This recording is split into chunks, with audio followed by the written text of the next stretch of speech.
Everybody has the right to support whoever they want to support. And it doesn't take anything away from even the person that you are not supporting.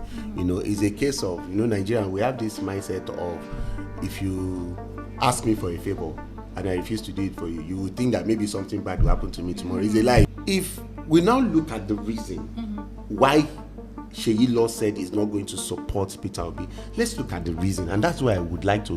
Why? Because some Obidients, which I cannot even deny, insulted him, insulted his wife, insulted his children, and that's all. That's why he said he has vowed never to support Peter Obi, but he's supporting Tinubu, right? But then let me tell you what Tinubu supporters do. In my local government in Alimosho, when they had the primary, right, Tinubu supporters hacked people. They killed them. They butchered. Yes. Tell me what Peter Obi has done wrong to you, Seyi Law. Don't tell me about the supporters that are insulting people. They insult everybody. I mean, they even the supporters of the person that you are supporting are doing worse. They are killers. I agree. And you're telling me that you don't support Peter Obi because his followers are insulting you. It's insults that we used to play even in secondary school. Your mama, your papa, that's how you say you not support her because I beg we should go and see that.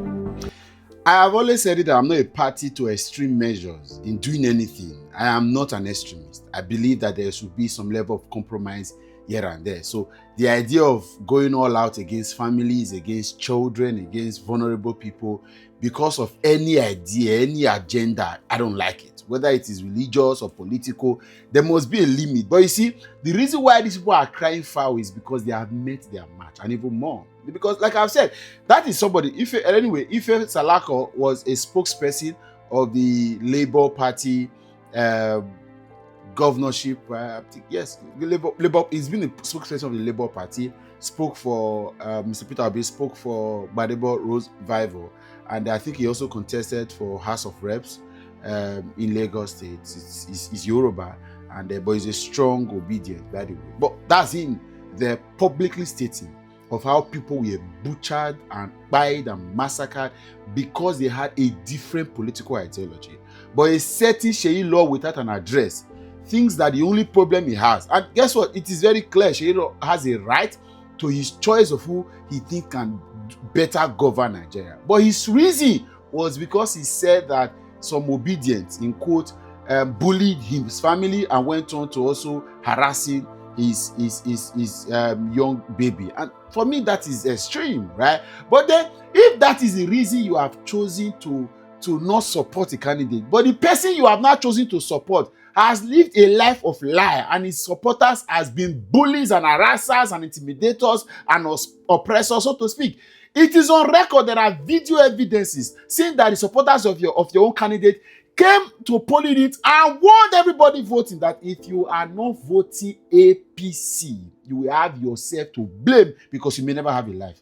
If you are not voting, they went on to calling names of people they know in the area that have been strong canvassers of the opposition party that they didn't want to win that polling unit, and they went on. Was it the 1 million man march in Lagos where people now attacked?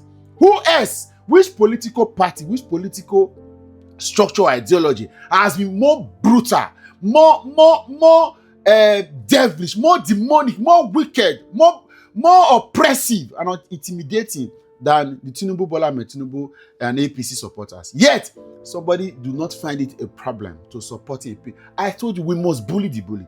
The reason why these guys are not comfortable is that people, they have seen their match. If you know what they did to Jonathan in 2015, I'm still saying it. Sowore and the rest of them, Sowore was bullying Jonathan and his government online with the idea of there were too much mess. Sowore should open up and tell us the mess that were Jonathan's government. Has Jonathan's government ever produced half of the mess that Buhari and Tinubu have produced combined? Yet, he used Sahara reporters to bully the man out of office. And then they were on-feed, on-site bullies that were everywhere. I said, you saw pictures of Jonathan Ham, Boko Haram, goats. They put him in coffee and then they paraded him everywhere. People were mobilized. Baba Adeboye, everybody.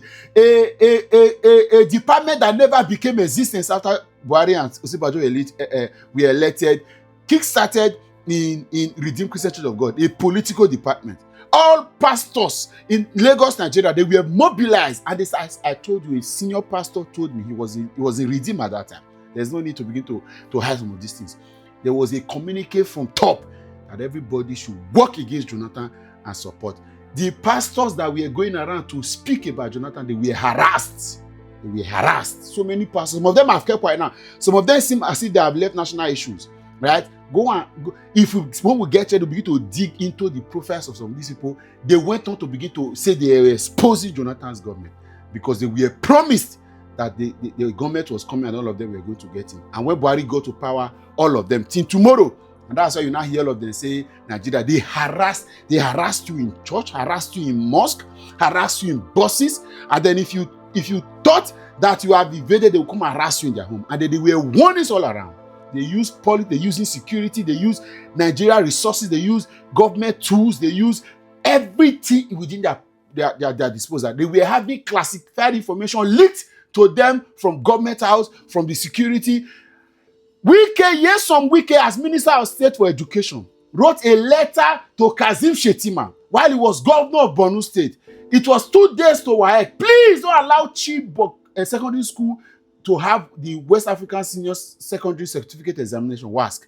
Kazim Shettima ignored the letter from Nyesom Wike and went on to have it. On the first day of WAEC, over 200 guests were said to have been kidnapped. And that became the poster issue of embarrassing Jonathan's government. Barack Obama, Michelle Obama, Puff Daddy, PDG, and everybody, Bring Back Our Guests campaign, went all around the world, all in a bid to demarket and embarrass. People were hired from everywhere. Some reporters were doing job.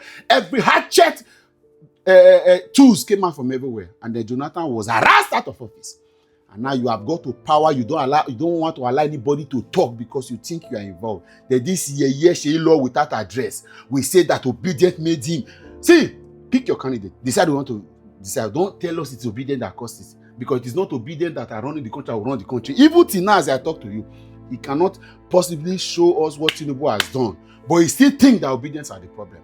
I say, bully the bully. If you come around me, if you come near me, if you come to me, I'll be ignoring. If you come around me, if I see you physically, I don't know where I was one time. I think I was in Manchester. I met a man and the man was saying, now I know they liked, I know, blah, blah, blah, blah. I looked at him and I walked in. Maybe anybody will try it again. You come around me. You just want to. If you dare it or you come to any space, I don't go to people's space to go and enforce my will on them. But if you come here and you think you have sense, we bully the life out of you. I will go and harass you and get you done. That time has passed. No. This country is for all of us. The idea of thinking that now get sense, now a big control, it has passed. We bully the bully. This rubbish one of the do now will stop. Agberos.